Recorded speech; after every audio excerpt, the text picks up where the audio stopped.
masyarakat. Dia bersimbang di kedai-kedai kopi dengan kawan-kawan dia, kisah dia dalam rumah, kisah dia dengan isteri dia dalam bilik, kisah persetubuhan dia dengan isteri dia. Bahasa muda lu cerita, oh ini aku dan sebagainya. Tuan-tuan, ini kata Nabi SAW, innani asyarrun nas yawmal manzilatan 'inda Allah yawm al-qiyamah ar-rajul yufdi ila imra'atihi wa tufdi ilayhi thumma yanshur sirraha.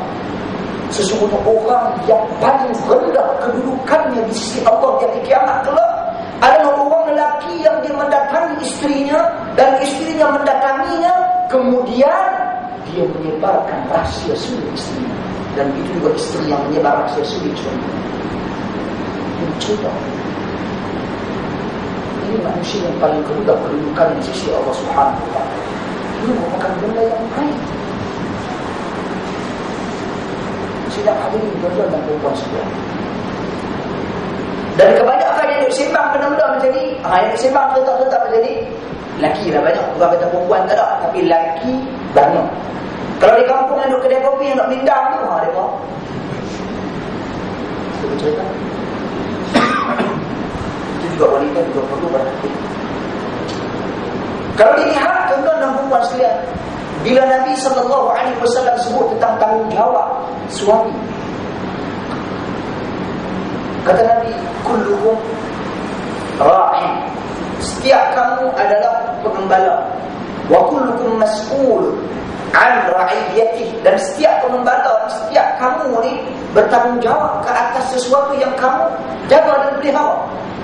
Dan Nabi sebut, bagi suami tanggungjawabnya adalah pada ahli keluarga, dan bagi isteri tanggungjawabnya adalah pada rumah. Apa beza? Apa beza? Bila Nabi kata tanggungjawab suami pada ahli keluarga, tapi bila Nabi sebut tanggungjawab bini pada rumah, itu dah perempuan sekalian. Ini sebenarnya satu, kita katakan perkataan Nabi SAW yang mukjizat, yang mana Nabi SAW membezakan antara tanggungjawab suami dan isteri. Lelaki, kebiasaan dan fitrah lelaki telah Allah Subhanahu wa Ta'ala sebutkan, ar-rijalu qawwamuna 'ala an-nisa. Lelaki ini memang di depan, di atas lagi daripada wanita. Dari sudut kemampuan mengurus, kemampuan mentadbir. Sebab fitrah-fitrah yang Allah berikan pada lelaki, dia tak cepat melantah. Perwatakan dia lebih tenang daripada wanita, dan dia melihat pada benda-benda yang lebih besar kebiasaan. Dan bagi wanita pula, kebiasaan mereka melihat pada benda-benda yang halus, remeh, kecil. Jadi sebab tu mereka, para wanita ini, tanggungjawab besar mereka adalah pada rumah tangga mereka. Sebab tu lelaki-lelaki, bapak-bapak tak payah nak bertengkar dengan bini lelaki dalam siap rumah. Tak payah bertengkar. Literal. Oh, aku tak mau. Bagi dia apa? Nak buat rumah lagu mana? Bagi dia apa? Dia payah nak duduk. Kita cari sumber, kita urus, kita tadbir dengan baik ya. Tu je kerja kita. Adapun bagi kerja-kerja, cari duit.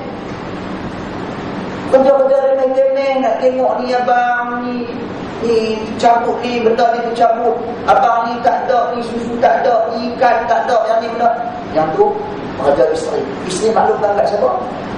Kat suami. Suami dapatkan perkara-perkara tersebut, serah kat bini dia. Dia pun nak pilih TA lagu mana, syak atau syibah atau apa, pilih dia. Tapi dia tengah banyak. Pasal benda tu dalam rumah. Yang duduk rumah lama siapa? Kalau ikut dalam sudut asalnya, perempuan banyak di rumah. Jadi bagilah benda yang dia suka. Rumah nak macam kita, aku nak sini, semua ni aku nak jenama ni. Kita tak ada rumah.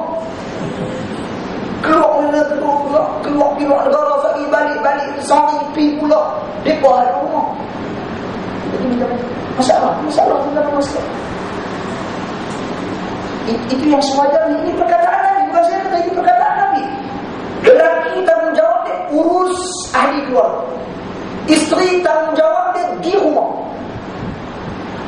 Sebab tu anak-anak dia bilang kat mama. Sebab pentadbihan bermula daripada ibu. Mak ada di rumah. Dan si anak fitrah dia akan rasa hormat dan respect pada mak dia. Pasal mak dia jangan bercakap. Mak dia ada becak mana popeh ni hang ni tak ni. Dan itu kebanyakan yang berlaku dan itu dah realiti. Ini macam apa jadi? Pasal ini Nabi SAW maklum kata. Sidang hari ini tuan-tuan dan puan itu bagi suami.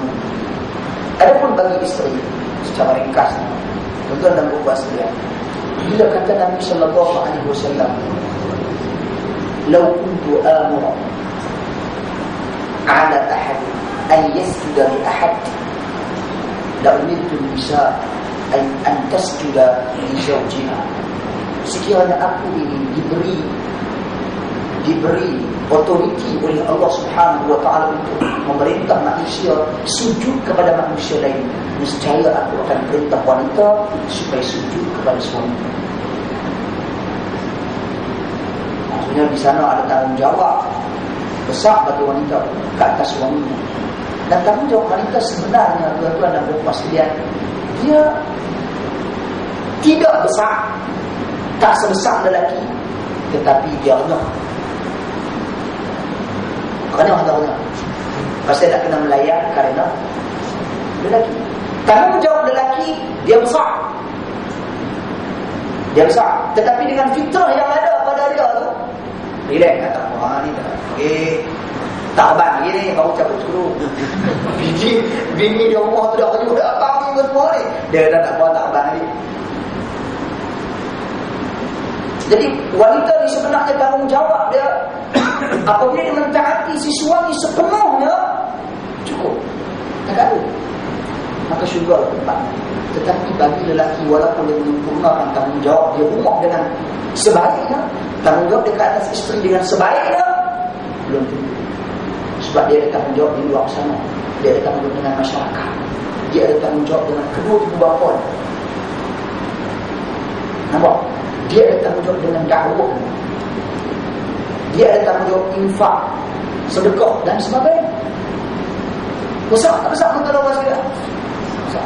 Beza dengan wanita memadai dengan mentaati suami, maka tempat syurga Allah Subhanahu wa taala.